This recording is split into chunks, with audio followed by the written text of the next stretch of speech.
한국의 트로트 가수 중에요. 주현미 씨라는 분이 계십니다. 혹시 아시는 분 계신가요? 40대 이상이면 좀 아실 거.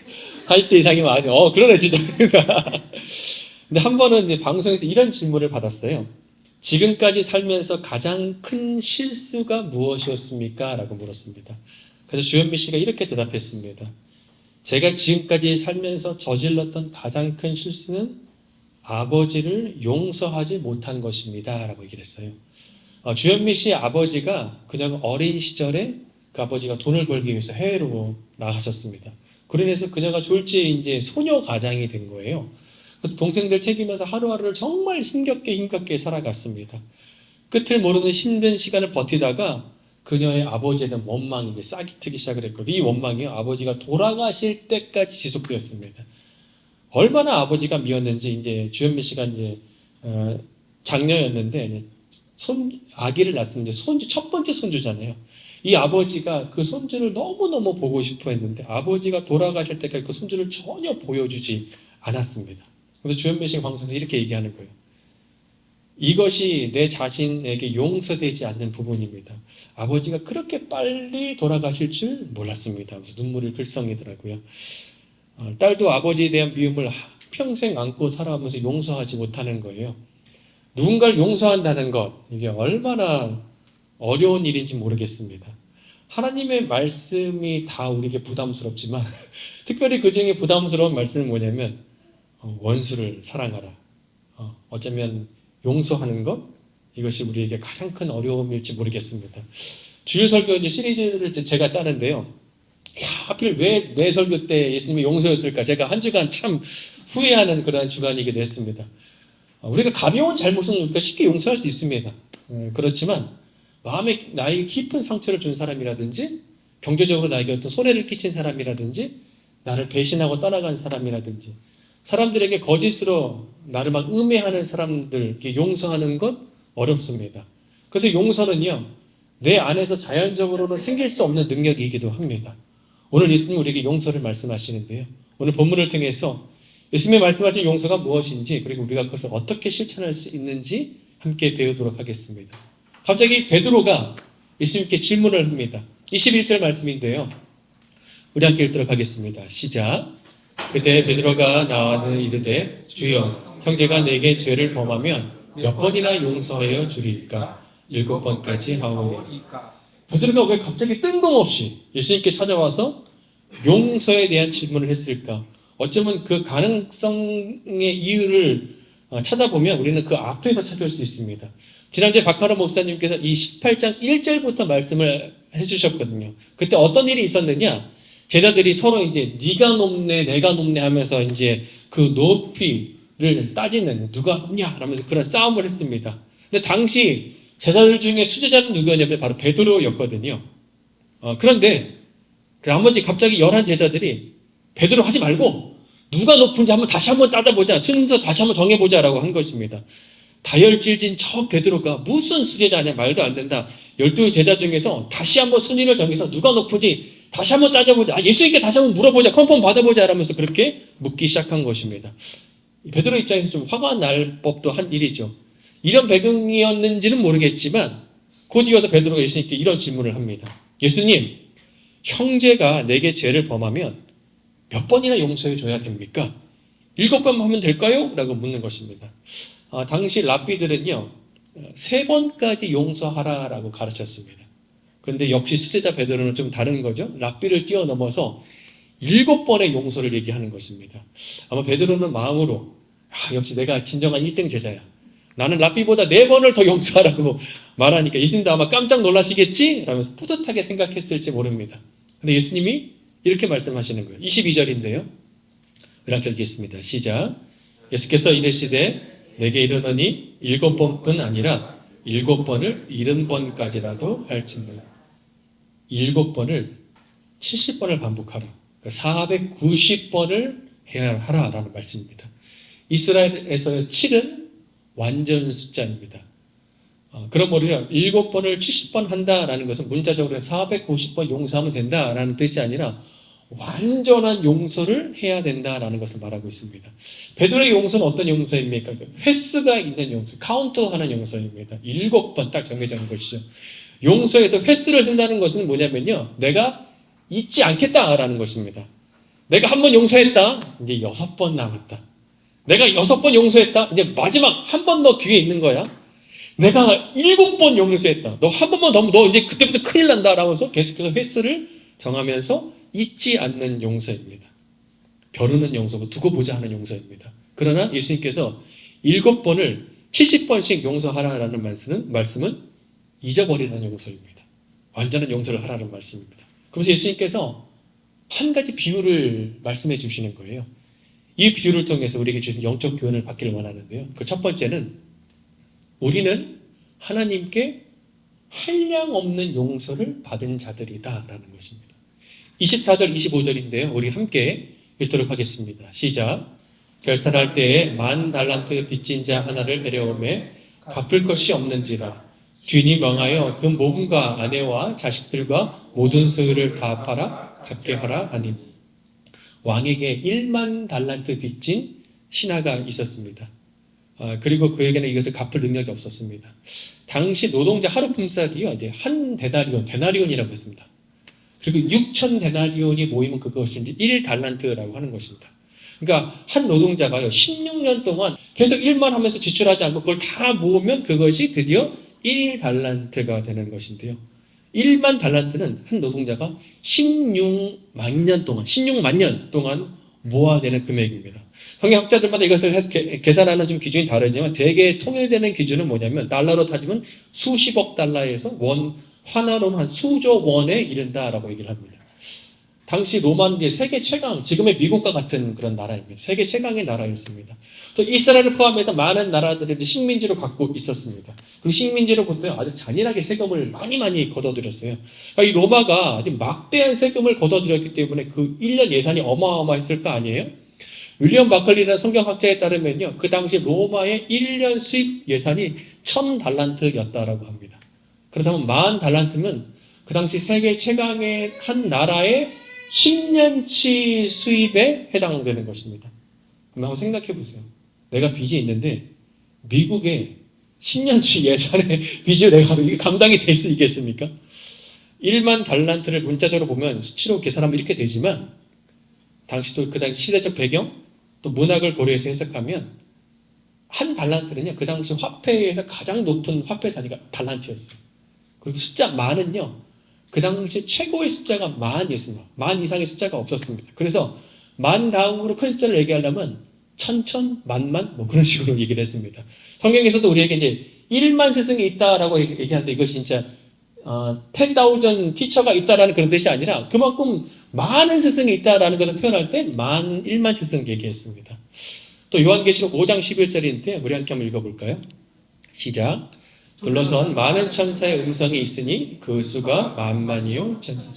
요한은 천사의 수가 아주 무수히 많다라는 걸 표현할 때 그 수가 만만이요 천천이다라고 표현을 합니다.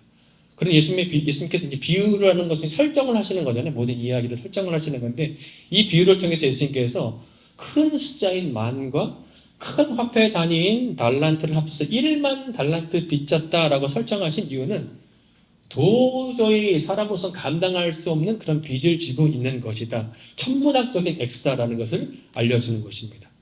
왕이 그 신하를 부른 것입니다. 그리고 10,000달란트 빚진 건 갚으라 명령하는 것입니다. 그리고 그의 소유와 그의 가족까지 다 평생 내가 노예로 팔아버리겠다라고 말하는 것입니다. 당시 노예는요, 사람이 아니라 조금 똑똑한 동물로 인식을 했습니다. 노예가 도망갈지는 노예를 잡아들이는 노예 사냥꾼도 있었고 노예가 병들면 쉽게 죽이거나 그냥 버렸습니다. 이런 노예의 비참한 상황을 너무나 잘 알고 있었던 이 신하는 왕 앞에서 다급하게 막 엎드려서 막 간청하기 시작을 합니다. 그리고 말도 안 되는 약속을 하는 거예요. 26절인데요. 이렇게 읽겠습니다. 시작. 그분이 며 전하며 이르되 내게 세무서서 갚으리이다. 왕이여, 제가 다 갚겠습니다. 시간을 좀만 주시면 제가 다 갚을 수 있습니다. 너무나 말도 안 되는 얘기를 지금 하고 있는 것입니다. 이 이야기를 듣고 있는 사람들이 야, 저 사람 지금 거짓말하고 있네. 저걸 무슨 수로 갚어? 저 사람 가족들 인생 내내 다 끝났네. 더 이상 희망이 없네라고 반응했을 것입니다.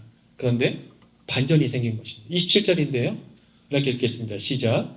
그 종의 주인이 불쌍히 여겨 놓아 보내며 그 빚을 탕감하여 주었다. 왕이 그 모든 빚을 갑자기 탕감해 준 것입니다. 왕의 입장에서는 좀 엄청난 손실을 한 것이잖아요. 근데 그 이유는 뭐냐? 불쌍히 여겼기 때문입니다. 막 엎드려서 막 간청하는 그를 왕이 불쌍히 여겨서 그의 빚을 탕감해 주었습니다.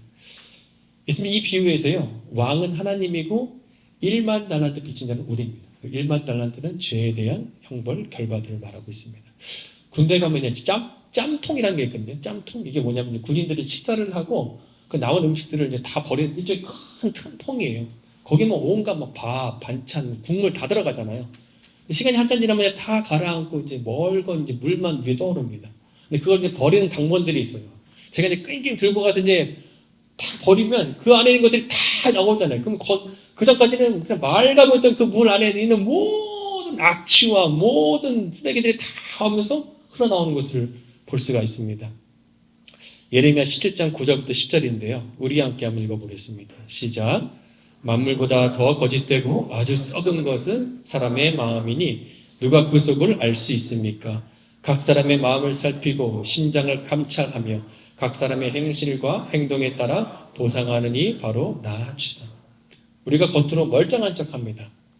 그리고 젠틀한 척도 하고 고상한 척도 하지만 저를 포함해서 우리 모두가 다 내 안에 얼마나 많은 죄의 냄새나는 오물이 가득 차 있는지 모릅니다.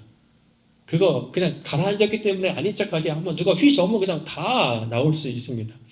창조자 하나님께서 나를 보실 때 내가 날마다 죄를 짓고 또 지으면서 죄에 대해서 완전히 절망되어 있는 그런 상태, 더 이상 내가 이제 죄가 너무 나와서 도저히 죄값을 치를 수 없는 상태가 바로 나의 상태다라는 것입니다. 그런데 이 시다처럼 우리가 하나님 앞에 나가서 엎드리면 간청하면 그분께서 우리를 용서해 주십니다. 아들 예수님의 십자가의 보혈을 통해서 우리의 죄를 깨끗하게 용서해 주십니다. 시편 103편 12절인데요. 우리 읽어보겠습니다. 시작. 동이 서에서 먼 것 같이 우리의 죄가를 우리에게서 멀리. 동과 서는 완전 극과 극이잖아요. 끝과 끝인데 우리의 죄를 그렇게 옮겨 버리셨다, 멀리 하셨다라는 것입니다. 히브리서 10장 17절 말씀인데요. 함께 읽겠습니다. 시작. 또 그들의 죄와 그들의 불법을 내가 다시 기억하지 아니하리라. 하나님은 죄의 허물에 뒤덮인 채 하나님께로 달려가서 엎드리는 나를 불쌍히 여기시면서 그 모든 나의 죄를 십자가로 옮기시고 거기서 씻으시고 나의 모든 죄를 다시는 기억하지 않겠다라고 말씀하십니다. 우리의 죄가 아무리 커도 우리의 죄보다 예수님의 사랑이 더 큽니다. 다 품으십니다. 그분이 나의 모든 죄와 허물을 십자가 당당하시고 죄값을 대신 치러주셨습니다. 죄에서 해방시켜 주셨습니다. 사방에서 생명으로 옮겨주신 것입니다. 지옥에서 천국으로 옮겨주신 것입니다. 하나님의 용서를 3F라고 얘기를 하더라고요. Forgiven, Forgotten, Forever. 용서받았고 잊혀졌고 영원히 지속된다라는 것입니다. 우리는 하나님께 용서받았고 우리의 죄는 하나님께 잊혀졌습니다. 영원히 우리가 이렇게 하나님께 용서받았습니다. 두 번째는 뭐냐면요. 우리 그 용서의 은혜를 잊지 말자라는 것입니다. 잊지 말자. 왕으로부터 이제 모든 빚을 탕감받은 이 신하가 막 너무나 이게 뭐 세상이 갑자기 달라 보이지 않겠습니까? 뭐 지나가는 사람들 뭐 새소리 뭐 바람 모든 게 다 그냥 달라 보이는 거죠. 모든 게 다 새로워 보이는 거죠. 그게 막 신이 나서 집으로 가고 있는데 갑자기 자신의 친구를 만났습니다. 근데 그 사람이 자신에게 100데나리온 빚진 자였습니다. 28절부터 30절 이렇게 읽겠습니다. 시작. 그 종이 나가서 자기에게 100데나리온 빚진 동료 한 사람을 만나 붙들어 목을 잡고 이르되 빚을 갚으라 하매 그 동료가 엎드려 간구하여 이르되 나에게 참으소서 갚으리이다 하되 허락하지 아니하고 이에 가서 그가 빚을 갚도록 오게 하더라. 한 데나리온은 노동자의 하루 품삯이니까 100데나리온은 한 4개월, 3개월, 4개월치 되는 월급입니다. 자신이 탕감받은 빚과는 뭐 비교도 안 되는 너무나 적은 액수죠. 근데 이 신하는 그 빚을 갚으라고 거칠게 하더니 그 사람이 참아달라고 애원하자 그 사람은 감옥에 가둬왔습니다. 근데 이러한 상황을 다른 동료가 보고 왕에게 보고했습니다. 31절 34절인데요. 하나 읽겠습니다. 시작. 이에 주인이 그를 불러다가 말하되 악한 종아 내가 빌기에 내가 내 빚을 전부 탕감하여 주었거늘 내가 너를 불쌍히 여긴과 같이 너도 내 동료를 불쌍히 여김이 마땅하지 아니하냐 하고 주인이 노하여 그 빚을 다 갚도록 그를 옥졸들에게 넘기니라. 그리고 왕은 1만 달란트 빚진 자를 불렀습니다. 그리고 이렇게 말합니다. 악한 종아 네가 간청해서 내가 너를 불쌍히 여겨서 그 모든 빚을 탕감하여 주었는데 너는 어찌 네 친구를 용서하지 못하느냐라고 말하는 것입니다. 그리고 그를 감옥에 가뒀습니다. 그러면서 예수님께서 이 비유에 대한 결론을 말씀해 주시는 거예요. 35절인데요. 이렇게 읽겠습니다. 시작. 너희가 각각 마음으로부터 형제를 용서하지 아니하면 나의 하나님 아버지께서도 너희를 이와 같이 하시리라. 이 말씀은 우리가 형제를 용서하지 않으면 하나님께서 우리를 용서를 허락하지 아니하신다는 게 조건적인 용서를 하신다 그런 뜻이 아닙니다. 우리가 용서받은 자라면 그리고 용서의 은혜를 잊지 않고 살아가는 자라면 우리도 다른 사람들을 용서할 수 있다라는 그런 말씀입니다. 제가 목사인데 제가 누군가를 절대 용서하지 않는다라고 한번 생각해 보십시오. 아주 칼 같은 사람입니다. 막 분노가 막 끌어오릅니다. 막 정죄하기에만 바쁩니다. 그렇게 살아간다면 사람들이 제 모습을 통해서 저 목사는 하나님의 용서를 경험한 사람이 아닌 것 같아 라고 생각할지 모릅니다. 근데 반면에 제가 저에게 잘못한 사람들을 용서하면서 살아간다면 사람들이 저를 볼 때 야, 저 목사는 하나님께 용서받은 사람이네. 그 용서의 은혜를 아는 사람이네 라고 생각할 것입니다. 여기서 1만 달란트 빚진 신하는 우리를 가리킵니다. 그리고 100데나리온 빚진 자는 우리에게 잘못하는 어떤 사람들을 말합니다. 우리는 16만 년 일을 해야 벌 수 있는 그 액수의 그 빚을 하나님께 탕감받으면서 은혜와 자비와 용서를 우리는 경험했습니다.